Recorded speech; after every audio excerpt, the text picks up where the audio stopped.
Well, for more on the summit, I'm joined now by Bruce Klingner, who previously served in the CIA office in Korea. Welcome to the programme. What is the minimum this summit needs to achieve? Well, we need to have progress on North Korea agreeing to what the administration claims it already has, which is a firm commitment on the UN definition of denuclearization. It's not global arms control, it's denuclearization of North Korea.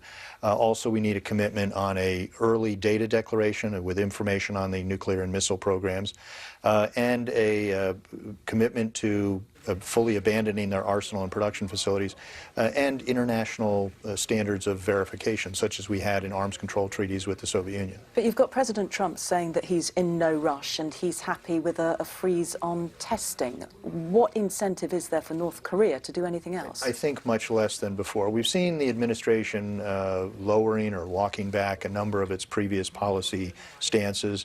I think we've seen recently a number of hints of really watering down of previous requirements, and by putting really the metric on testing, well, North Korea is already required not to test under numerous UN resolutions, as well as to abandon its programs. So if we're doing that, we've really reduced our leverage.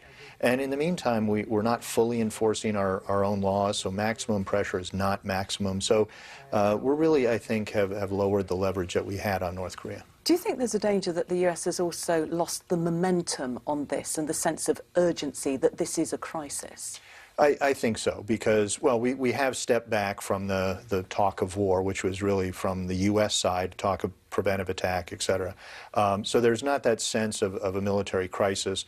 It is harder to maintain the sanctions and the pressure because there's a perception of progress, the perception that, and particularly if the U.S. were to sign a peace declaration, that the war is over, everything's moving fine, why do we have sanctions?